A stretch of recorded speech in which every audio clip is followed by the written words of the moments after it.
Hello, everyone. Welcome to Reiki Radio. I am your host, Yolanda, and happy Monday. It is the new moon today, actually. It's the new moon in Scorpio. Before we get into the podcast, just want to remind all of you, if you're new to the community, welcome. Be sure to head over to my website, theenergeticalchemist.com, and sign up for the newsletter, because what you will get right away is the energy of the month. And you also get free access to Creating with the Moon and Stars, which will really support you in how to navigate the monthly energies, including some tips around new moon and full moon rituals. So it's perfect for today. But you'll also get access to 22 days of transformation for free, and that will support you in your energetic alchemy. So there's a lot of free content there for you, as well as you will get updates with upcoming classes and events. I also want to remind you that the Reiki Rays Global Healing Summit is going on right now. It started officially on Saturday, and today is day 3. So you can register for this for free. And if you register for free, you can watch the new interviews as they are disseminated each day for 24 hours. However, you also have an option of accessing everything, the entire summit, and watching at your own pace. But for either option, go to my website, theenergeticalchemist.com, and on the homepage, you will see how you can register. So go ahead and grab that today, especially if you are into Reiki, if you practice Reiki, just curious, whatever it may be. There are so many beautiful conversations within the summit that are from people who are researching very specific areas within Reiki. You'll hear some phenomenal ways that people are working with the system. There are authors, teachers, healers from around the world, and it was an honor to be a part of that again. So I got to conduct 17 of the interviews. And yeah, I mean, there are just so many phenomenal people you will meet and learn from. So today, though, on the podcast, I got to have a conversation with Danielle Dulsky. So you may have known of her work already. She's an author. She is a witch. She is a poet, an artist. She calls herself a heathen visionary. And we met her here on the podcast 2 years ago. We talked about a book that she had published back then, as well as her oracle deck that had come out around that time. So we talked about Seasons of Moon and Flame and Sacred Hags Oracle. But now she has a new book out, and it is just as amazing. It's called Bones and Honey, and it's a very, very interesting book. So this book is a book of prayers and incantations, and we talk about this as well as her work in general. I think it will inspire you. She's very interesting and so just amazing with words in general. I wanted to let you know something about this book, though, because I know a lot of you who listen to the podcast, you resonate with so many of the teachers and the authors who come. And this time you can actually interact with the authors. So Danielle is having an event on November 15th, 16th, and 17th. They will be live sessions to explore this new book with her, Bones and Honey. So if you do register, you'll receive access to the recordings, even if you can't attend live. And I will put the link for that down in the show description. So again, if you are interested, if you have the book or you order the book, you can join her for live discussions about the book on the 15th, 16th, and 17th. That is coming up. So there is a link to learn more about her work. You can go to danielledulsky.com. You can also go to the hagschool.com, which is a school that she facilitates as well. So, yeah, I really enjoyed this conversation with Danielle. I'm sure you will enjoy it too. And if you have any questions for me after the show, you can always join me for the Reiki Radio Roundtable, which happens on Tuesdays. And we can talk about anything. You can come and join me. It's a live discussion about the podcast, about Reiki, whatever you want to talk about. Just download my app. So go to the Apple App Store or Google Play for Androids and download the Energetic Alchemist app. And you will see that you have access to the Reiki Radio Roundtables. Again, that happens on Tuesdays. They are not recorded. So if you want to have the discussion, you have to come live. All right. So that is all for now, beautiful alchemist. I hope you enjoy this episode with the amazing Danielle Dulsky. Again, her website is danielledulsky.com. Be sure to go down in the show description to register for her free discussion about her book. And I will see you on the other side. Okay, everyone, welcome to Reiki Radio. Today, we are here with the beautiful Danielle Dulsky, founder of the Hags School. I am so excited to talk to you again. I'm just right now trying to take a breath, breathe it in. Thank you for making time to come back today. Yeah, thank you so much for having me, Yolanda. Absolutely. Yeah, so I just want to tell everyone as a reminder, we had the pleasure of speaking with you 2 years ago, I think it was. And it was when Seasons of the Moon and Flame had come out. And that's where I really fell in love with your work because you're such a poet. And so for people who don't know, you are a writer, a poet, a witch, and a heathen, and we'll talk about that too. But you also have the sacred Hags Oracle, which we spoke about at that time. So today is a whole new conversation. So I wanted to ask you, first of all, about that. Just I wanted to have a little bit of discussion with you about these titles, because I'm sure people have so many ideas of what it all means, and you're so bold in your descriptions. I love it. Could you talk a little bit about what it means, first of all, for you to even have the identification and the experience expression of witch, and then also heathen? Yeah, good questions. So, witch to me, the etymology of witch is wise one. So, I think that I claimed the name witch for myself long before I understood that it meant wise one, because I was 24 years old when I decided I was a witch. So, I know that I wasn't that wise.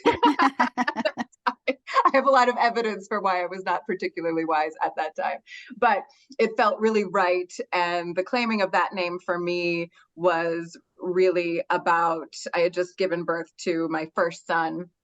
I was looking at him, and I had been practicing witchcraft for a long time and hiding it, mostly because of the way I was raised as a born-again Christian, and I hadn't been part of that for a long time, but I still had all of that trepidation around they're going to burn me. I mean, right. I think it comes down to that, right? And so I was looking at him when I was nursing him in the middle of the night, which is just like the loneliest time, 2:00 in the morning, or just dark night of the soul. And I was thinking that I never really want him to have to hide a huge part of who he is. And so why was I doing that? And so that claiming of the name witch, and I wasn't screaming it from the rooftops or anything, but it was a decision that I was no longer going to strategically hide it. And then heathen, I think that came along much later. So heathen was something that my mother used to call me when I was young, when I was like being bad, and supposed to mean that I was ungodly or being sinful or something. Yeah. But the word story that's tucked inside the word heathen is dweller on the heath. So the people that were primarily in the Northern European lands that were the last to be Christianized or colonized, they were like the holdouts. Those were the heathens. They lived in the rural areas on the heath. So thinking about always, what does it mean for me to be a dweller on the heath, even though I don't live on a heath? What does it mean to tend to my inner uncivilized self? And I think that I can ask myself that question every day and come up with a different answer. And it doesn't necessarily mean that I'm off the grid, because obviously I'm not, since we're zooming. Yeah, yeah. that I've shed all of these, responsibilities or duties, or things that would have me belong to a city, which is what civilized means, because I do live in a very civilized place. And so for me, like the union of the two, witch and heathen. So what does it mean to be a kind of dweller on the fringes, on the borderlands, figuring out how much I can get away with, and yet still very much belonging to life and my people, and what wisdom is there within that. So, in fairy tales, the witch is the one who kind of lives on the borderlands. She's not Right. totally removed from the world, but she's not really a part of it wholly either. Yeah. And I like that, being just on the edges. So yeah. Being just on the fringe. It's interesting hearing you speak, and you just reminded me, in the book there was a part where you do talk about the etymology of very particular specific words, and it made me even more curious about the way in which you write. And so I wanted to ask you about that too, because it's interesting. I was trying to wrap my brain around, like, really the way I was ingesting the way that you write. And I'm like, it's so poetic, but it's also gritty. I think when we hear the word poetic, you just think, I don't know, love and softness. And no, there's something about the way that you write that's very gritty, is the only word I can think of, but it is also beautiful at the same time. It's like this, and, there's something about it that is, even in a beautiful way, there's something that you can say that will make us like uncomfortable inside and intrigued at the same time. Like it's very interesting. So I was curious about that. Have you always been this type of writer? Is this the way your soul always spoke, or was there some experience in life that really brought you to this? I think I was just talking about my experience in my high school creative writing class. So it's really fresh in my mind how, I was maybe acknowledged as being a relatively good, solid writer at the time, but it was always that my writing was too drippy, and there was so many adjectives in it, and my sentences were too long, and all of that. And I think that that is still true. I mean, for the most part, that's the criticism I still get from the people that maybe don't love my writing, is that it's just kind of, it's got a lot in there. And I think that I was not aware of this until I started really weaving witchcraft with writing. But in a spell container, writing aside, I'm always trying to put some paradox in there. So I'm trying to have what I call the light, the dark, and the holy. So you have this clique of opposites that would be light and shadow. And then there is this air of the sacred or the hallowed within it. And I think that when I would be writing a charm, so something that would be spoken in a spell container, even if it's just one sentence, I would try to have the light, the dark, and the holy within that one sentence. So like I'm often saying incantations that begin with, by the power, pain, and prayers of my foremothers. So power, pain, and prayer is very like the light, the dark, and the holy. Yes. So, what you're saying about like the parts that kind of bite you, or whatever that might be. I also really like the word rot, and words that make you kind of think about death in a way that is cosmic and cyclical, and not necessarily something to be feared. So yeah, and so I know that I do try to get that in my writing consciously now as much as possible. It wasn't always that way, but the sogginess of my writing was probably always there. It's so funny because you described it as like, some people said your sentences were too drippy. And I was like, I actually like that. That sounds like, ooh, drippy. But it's interesting that you describe it this way, because that was one of the words that I wrote down, was duality. There's this way where you really do marry and harmonize. I mean, it's very clear, like different sections. And we're going to talk about the makeup of your new book, but how you clearly pair, what would seemingly be opposites, but what binds them is very interesting. It's almost like you allow the opposites to be in the glory of their opposition, but then there's something binding there that it's almost like a unification, but still they can have their freedom at the same time. You bring out the beauty in what we may deem ugly, but then also show us the darker side of what we may assume is beautiful. I hope that makes sense. You guys have to read her work. It's beautiful. No, I absolutely love it. And I remember even after meeting you a couple of years ago, that's all I could say about you. I was like, she's so poetic. I couldn't articulate what I thought of your work in your words, but it's incredible. So now you have written this book, Bones and Honey, a Heathen Prayer Book. And even the title alone just made me smile. It's like a Heathen Prayer Book, again, just because of the assumption that we have with these different titles, you know? And so one of the things that came to mind was you speak about, kind of peppered through, just the calling of us at a soul level being here at this time. And we look out in the world and there's so much going on, so much chaos, so much disruption. And yet we chose to be here at this time. And so I wanted to hear from your point of view, what it is you think that soul's call is that we can recognize to have more acceptance about being here, and then how these words can kind of help us navigate. Yeah, I really believe that, and I'm aware that not everybody believes that we chose to be here, and I respect that. But for me, it really does feel like, why else would I be here? Right. I must have chosen to be here. I don't believe that it was an accident. And I know, like, especially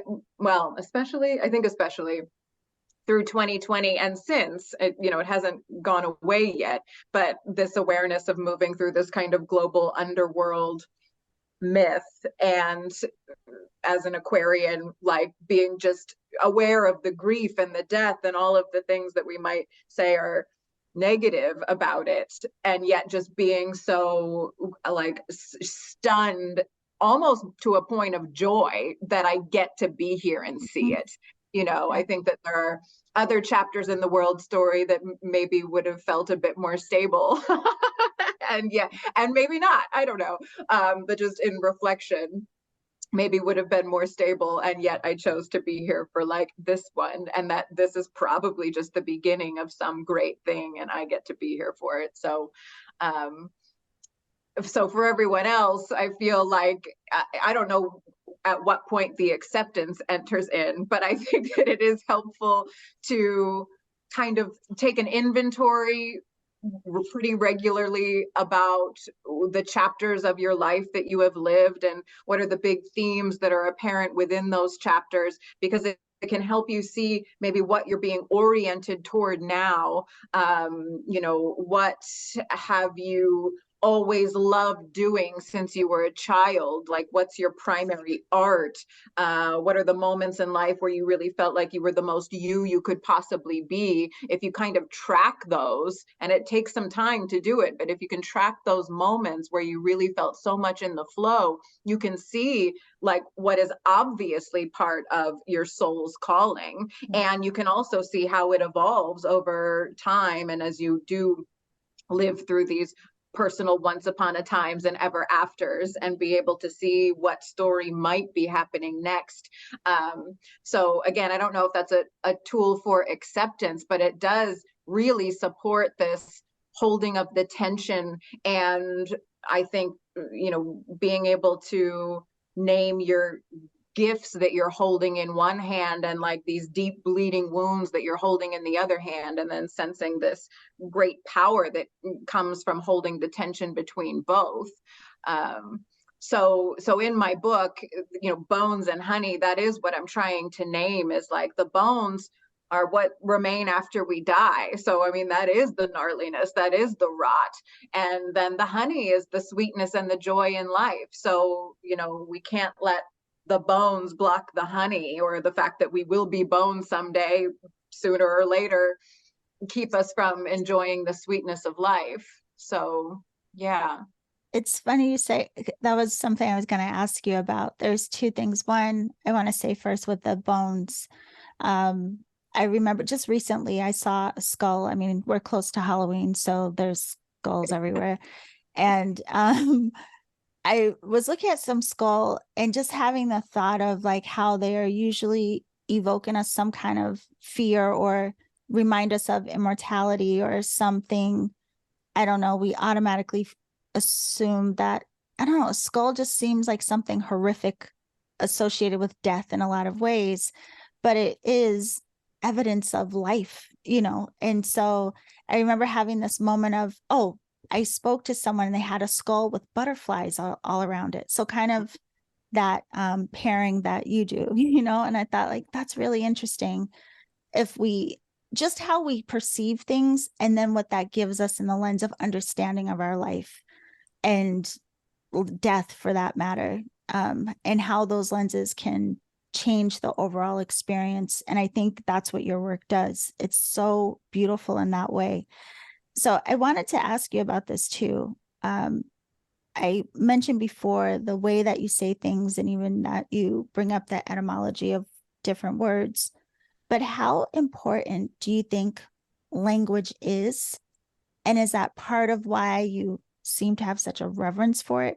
But just the importance of our words and not, I guess, what we speak, but also the type of speaking that we're doing, the type of creation we're doing.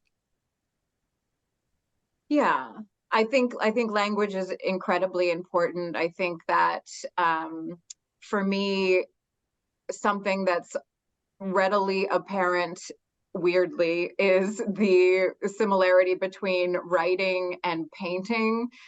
Like I went to school for painting, and painting was kind of my thing, and I do still paint, but it was my primary art for a long time. And just being able to really clearly see how certain words are very like colors on a paint palette, and they make you feel a certain way, just like a certain, shade of red or blue might make you feel.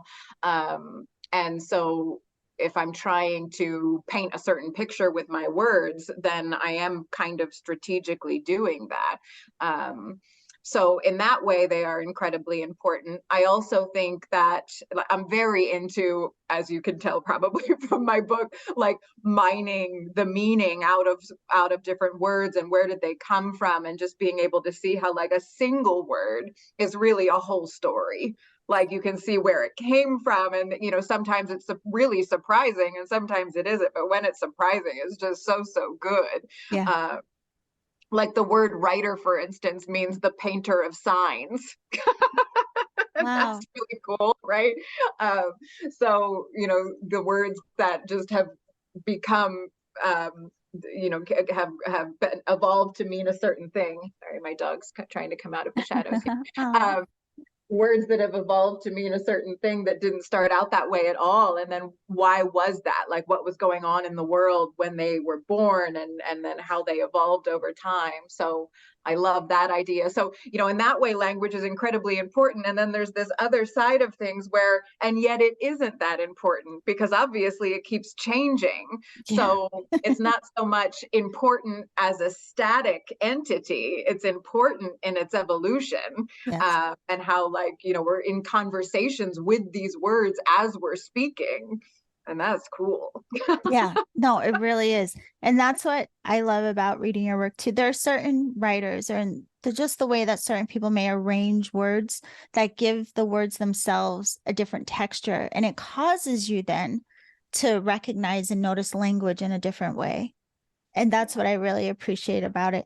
So I wanted to know, do you have a copy of the book there with I you? do, actually. I just If you could just show. got it. Yeah, I have my pre-orders on the way. I can't wait to get it actually.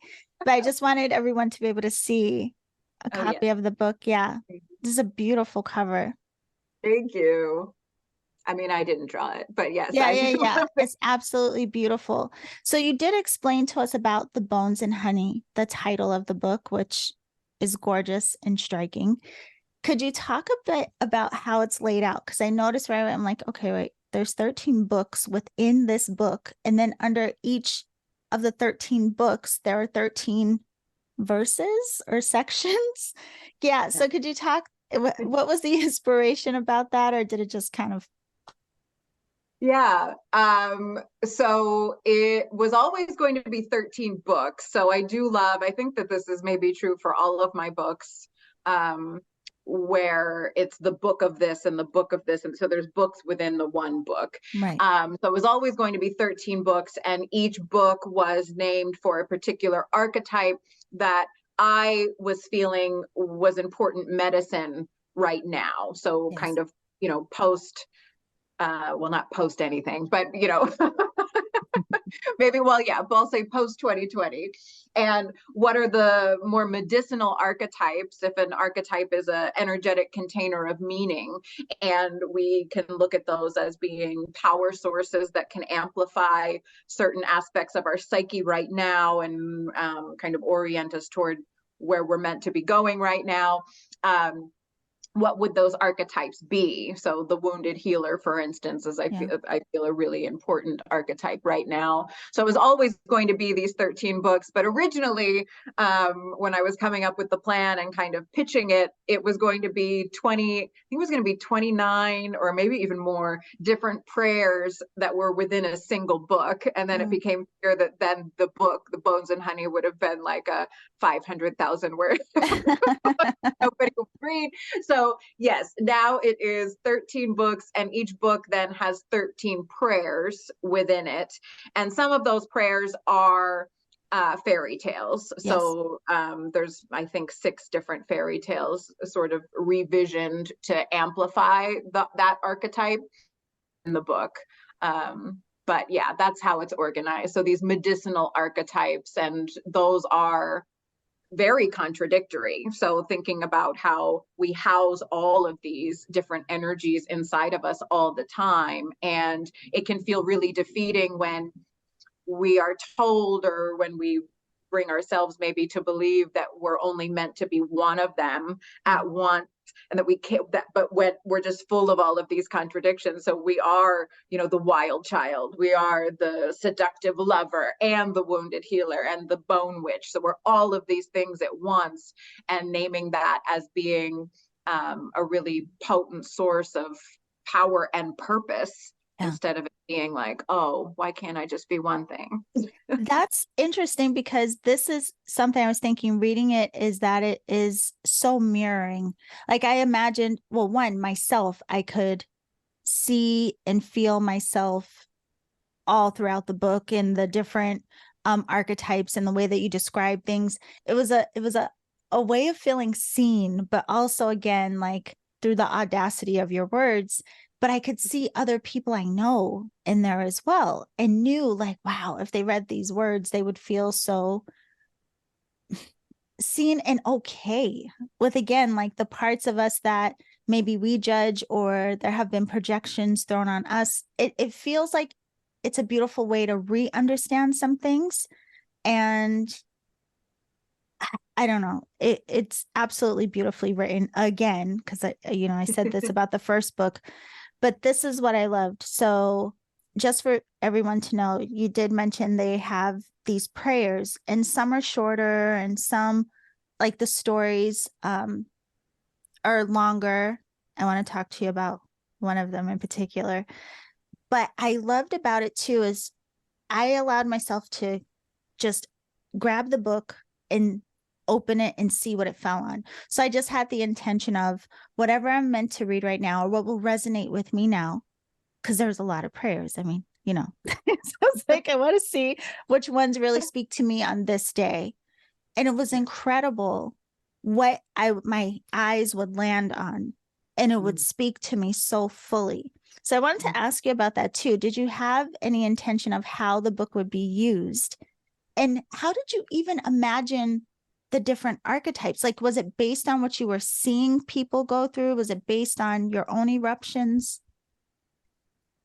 Yeah, both. I think I started with I mean, I've been very into archetype for, I don't know, 5 years. So thinking about archetypes as being very like small gods, which a lot of witches would fight me on. But like for me, in a spell container, I might work with an archetype as a power source Mm. in the very similar way that I might work with a deity. And so thinking about which archetypes have resourced me in my moments of maybe being in a dark night of the soul, or maybe not, maybe being in a place of standing in my power or whatever it might be.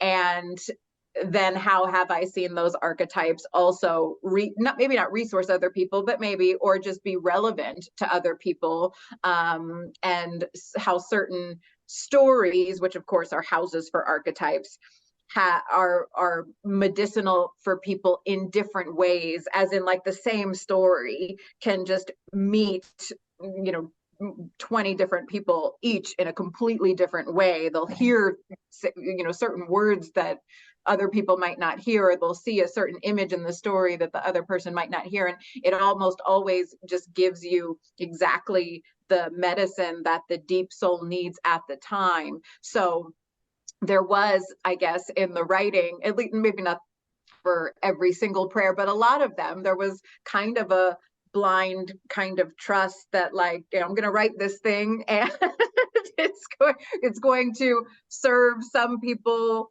in some way, and then other people just totally it won't be for them, and that's okay. So yeah, kind of like allowing the wild intelligence that I can't see be at work sometimes. But yeah. Yeah, there were two that I wanted to share with you very specifically because I mean, I know I don't want to give all the book away. I'm not going to read them, but the one of the times I opened it up, I landed on coins in the couch, and it literally made me laugh and smile at the same time because again, it did that thing of this is really how I feel. Like I Yeah. really, there's a part of me that, you know, has to fully accept like the way that wealth is seen and understood in this realm and what it provides. But at the same time, I don't give a fuck. Like, I don't care. Do you know? And it's Yeah. like, I just want to feel, you know, safe and secure and that like these types of things. But ultimately, yeah. So that Yeah. one really made my heart smile because it was again like this looking into a mirror of there it is. Danielle, Yeah. like, yes, that's exactly how I feel, you know? And let me claim this and be okay with it, but be okay with my my matter of importance, not necessarily the worldview. Yeah. And then the witch's antidote. This is so funny because this one I actually opened up on this morning. And I did this energy thing yesterday. I was just a participant just laying there. And someone was doing energy work. And I literally, it felt like just things coming out of every orifice of my body. I was like, what is happening? And then I read that this morning. And again, it made me smile and it made me laugh.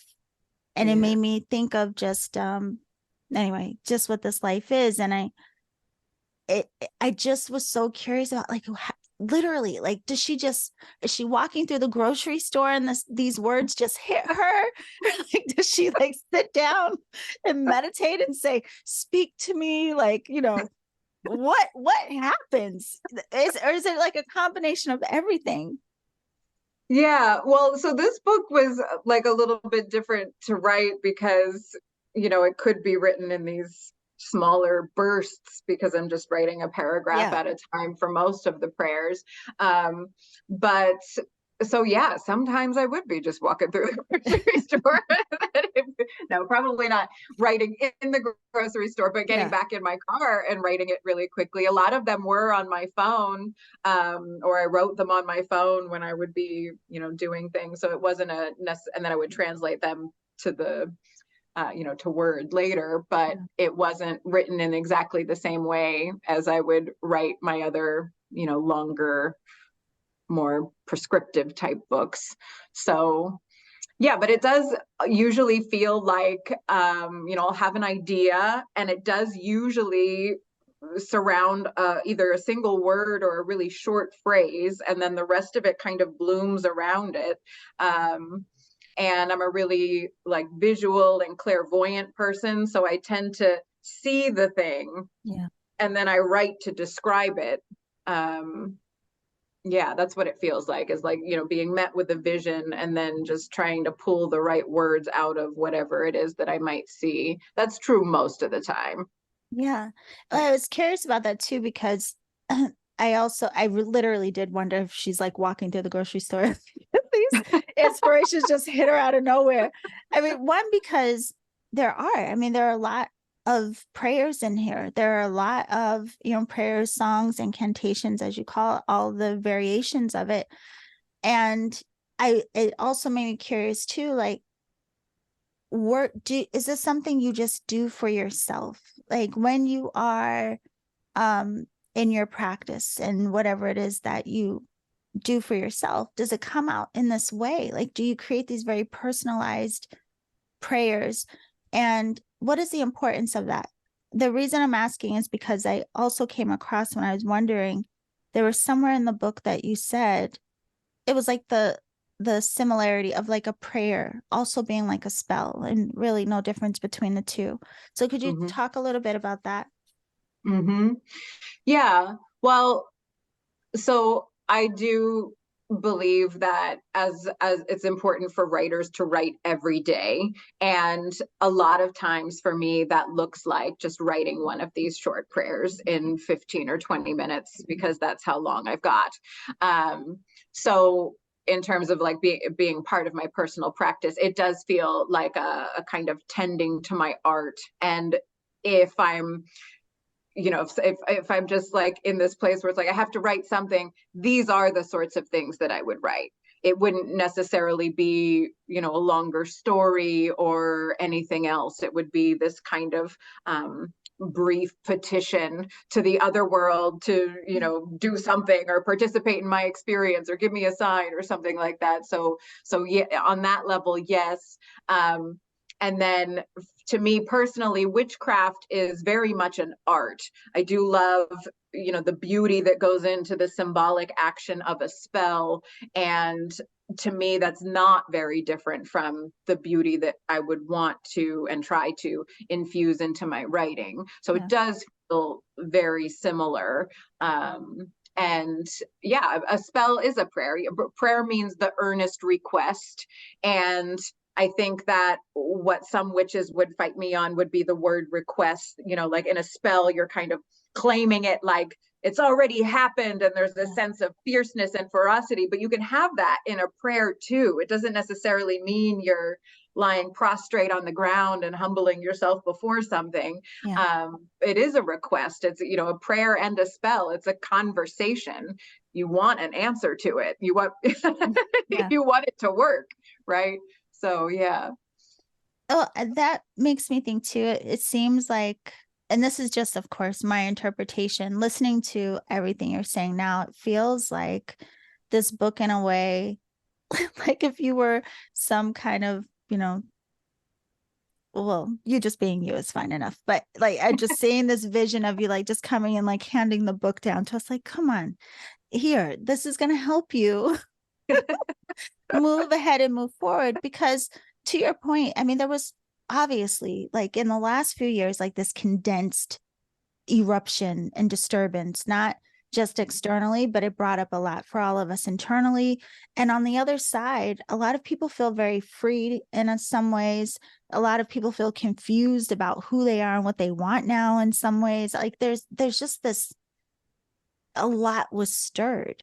And so it feels like as if this book is like, okay, it's okay. Just wherever you are right now, just here, grab this. And there's something in here for you that's going to help you reflect, and will help you recover, and will help you request, and will help you just keep doing the dance. And so that was also, I was wondering like what the inspiration was for this book, especially in these times that this came through you now. Like, did it start coming through during 2020 around that, or was it like after the dust? I think it was after the dust. I think it, I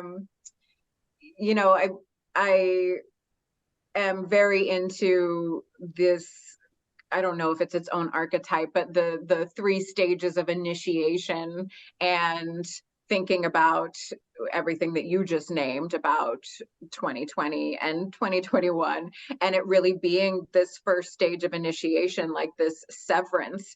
And so people feeling lost, it's because we crossed the threshold and we can't go back, and all of society is telling us we have to go back, or the overculture is telling Right. us we have to go back and return to the way it was, and we just know that we can't deep down. And so what follows that severance or the death is the liminality and the void, and the renewal doesn't happen until the 3rd stage, and I don't think the renewal has happened for most people yet. And so we're in that underworld, like Inanna hanging on the meat hook, and that's the least comfortable of the 3 stages of initiation. It's like, what do we do here? Time doesn't move the same way. No. You sort of don't know what's coming next. The uncertainty is so thick.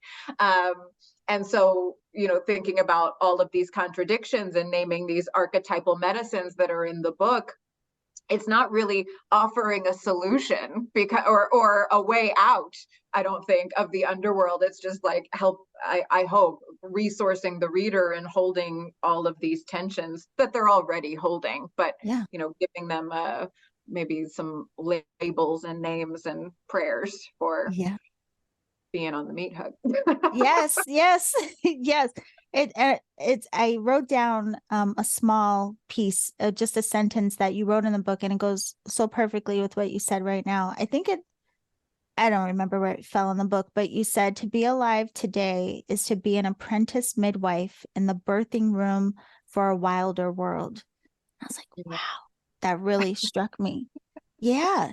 I mean, because really, again, I feel like there's something soul settling about just the acceptance of like, hey, man, no, but hey, like we came here and we're here.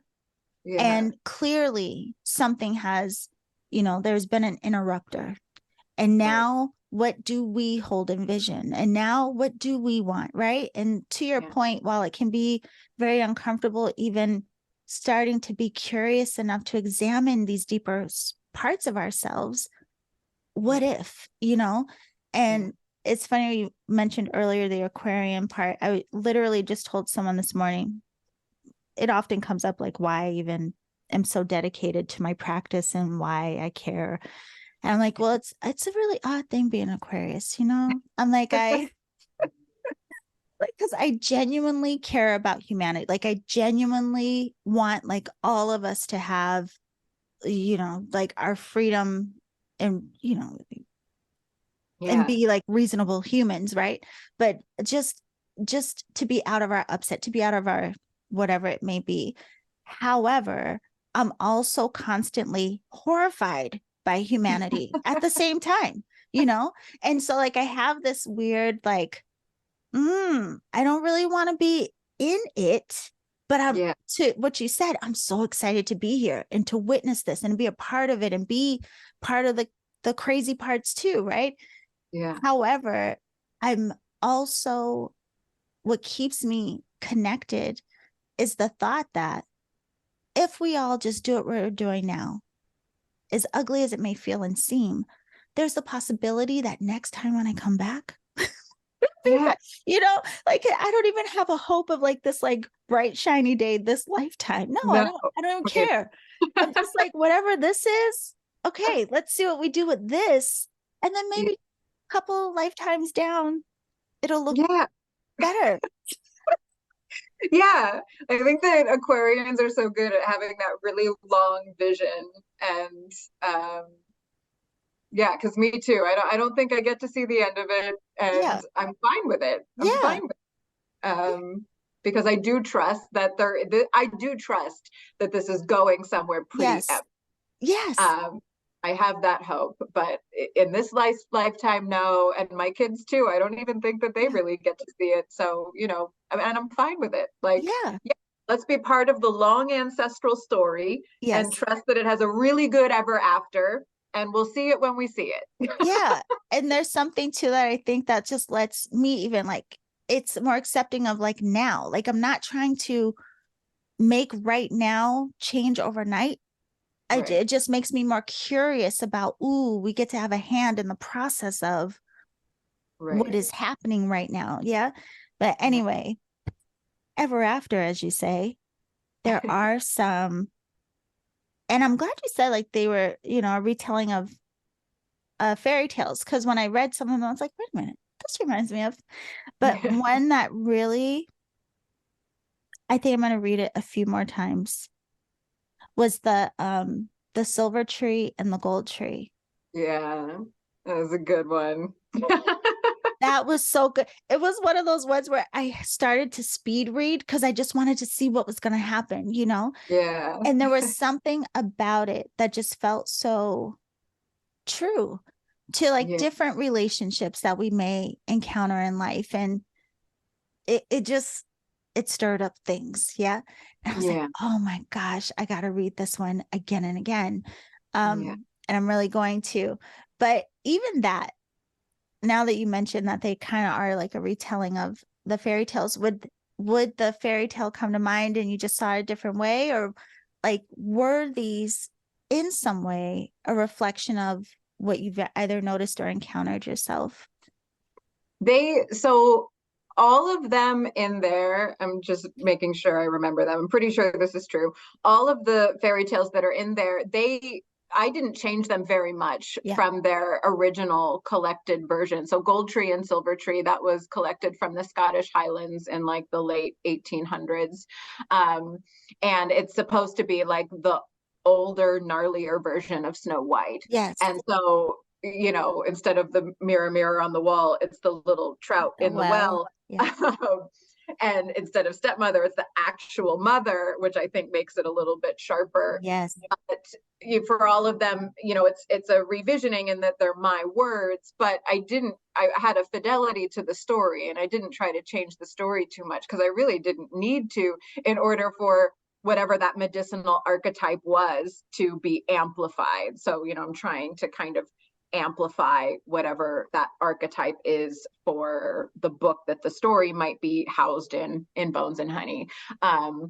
But yeah, Gold Tree, Silver Tree, that was one that I found really by accident. I do this weird thing in my practice where if I have a dream that feels like somewhat mythic, I'll Google the images with the word fairy tale or story and see, is there a story that I just don't know? And almost always there is. Wow. And Gold Tree, Silver Tree came from that. I was having all these dreams of silver trees, and then I started having like the same dream, but my mother would be in the dream. So it started to have this really profound effect on me.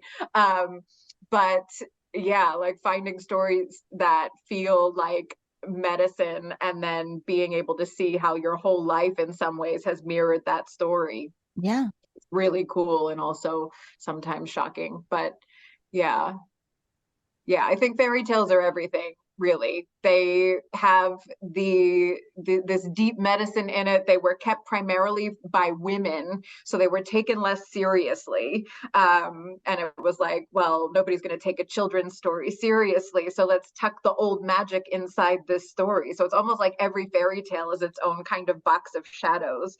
Yeah. So we didn't have to hide the spell under the floorboards because a story wouldn't be hunted. It was just this, really benign thing, right? To the hunters anyway. Yes. So yeah. Yeah. And that one, I mean, it was such an interesting contrast to say how I said the others that I read, they would make me like laugh and smile at the same time. And I thought, like, wow. And there are a few, like, really, they do poke at you, but in a very beautiful way, because I think your words really do cause some kind of reflection. And so with Silver Tree and Gold Tree, it felt like that. And even hearing you describe right now, it's hitting me this idea of like just letting whatever is the rot, like let it rot. You know what I mean? Like don't um try to make it pretty. You know what I mean? Like just because it did something about that. It really struck something. That's why I have to go back and read it again. But whatever it was, it felt more like something that I'm holding that doesn't feel good. but Yeah. maybe I have tried to make it pretty, right? And instead, no, it's like, if it's rotting, let it effing rot. And then, so you know what I'm saying? Yeah. Listen, I'm telling you guys, it's a book of magic is what it is. Yeah, Bones and Honey is a book of magic. That's what I'm calling it. And I know we're going to run out of time soon. I really do. I mean it with all sincerity. And everyone knows who listens. Like, I only say these things when I really genuinely mean it. Like, you are a gorgeous writer. And if you go back to the interview 2 years ago, you'll hear me say the same. But this is just so interesting. I think I love too, because it is one of those books you will go back to again and again. It's not something you're going to just read and then it's on the bookshelf. Like, you could literally work with this book every day and just see. I also like the idea of it, of like, if I know I'm having a day where I need something, I need some kind of medicine. Yeah. And I know like something stirring or stuck or whatever, just by the way you've titled the books, I know that a particular book will call to me. And then within that, there will be another calling to whichever prayer. Yeah. Thank you. That Yeah. was what I was hoping for. Yeah. No, I mean, it's really beautifully done. And I just love the whole 13 thing. Not to mention this will air on the 13th, right? But I wanted to ask you, because we speak a lot about you writing and being such a beautiful writer. You have a program called the Night Book, and it's a 13-week writing intensive that will start in February. Could you talk a little bit about what the Night Book is and who it's for? Like, do you have to be a writer already? You don't. It is a program for scripting, mapping, and then actually writing a book. So I've led these writing intensives, all of them different, but pretty regularly since early 2020, maybe even the end of 2019. And it's a small group container, so it's just 9 people in the Night Book. And it's what's beautiful about them is that sometimes there's people in there that have published books, traditionally, and then there's people that have like really never written anything aside from what's in their journal, and everybody comes together and everybody's just on the same level. Like, it doesn't matter. There's no hierarchy. And it's all about everybody writing their own individual book of wisdoms. So it might be part memoir or part Book of Shadows or grimoire or part legacy book. There's often people that are saying, I don't really want anybody to see this except my family. I want this to be the thing that I leave behind. So that this is what they remember about me, or this is what I want them to know about my story. Because if you tell them what you want them to know, then they don't figure out all of the other things. At least I hope that's true. So yeah, it is a program that's for people that, you do need to write, so you have to like writing, but there's no required level of proficiency or experience. And mapping the book that you're feeling called to write. So with these programs, my whole thing is like, if you've already thought of the book, it already exists on some plane. If you've imagined it, then the spirit of the word that wants to be written already exists, and you just have to be in communion with it. And sometimes you can do that in 13 weeks, and sometimes it ends up taking years. And that's kind of a surprise and up to the spirit of the word, and not necessarily you all the time. But yeah. Oh, that's really exciting. The reason when I saw it on your site and I thought like, wow, that would be really cool to be in that kind of space. One, because I think it gives us the structure and the discipline. If it is something that we have been saying for years, like, oh, I want to work on a book, or, oh, I just want to see what the experience would be to sit down and write. Usually when we have these kind of spaces, we actually make the room for it. And and then also knowing there's community, but honestly, on my side, like knowing there's someone who writes so beautifully like you that's holding the space, that's attractive to me, because then I already feel inspired, so I just want to let everyone know about that. The Night Book, it starts in February, but you can go to her website and learn more about it. Danielle, you've done it again. Really, truly.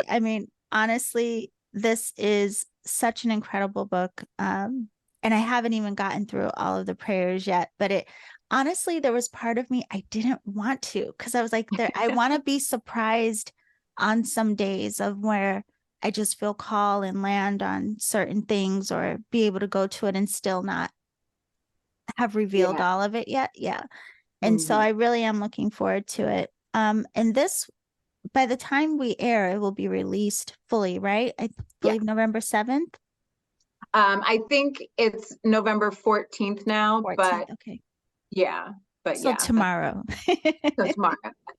Yeah. So everyone really, I would say, look at all of her work, because the other book I read as well was so beautiful. But if you go to danielledulsky.com, you can read about all of Danielle's work there, but also you post beautiful posts and like so poetic. So if you just want some inspiration, some words to be like sugar and chaos to your ears, visit her on Instagram at Wolf Woman Witch. Beautiful, beautiful content that you share there as well.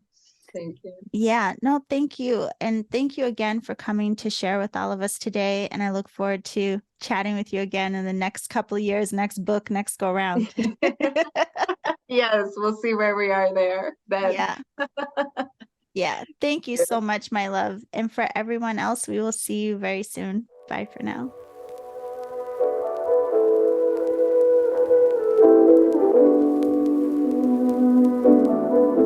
Okay, beautiful alchemist. Thank you so much for joining me and Danielle for this conversation today.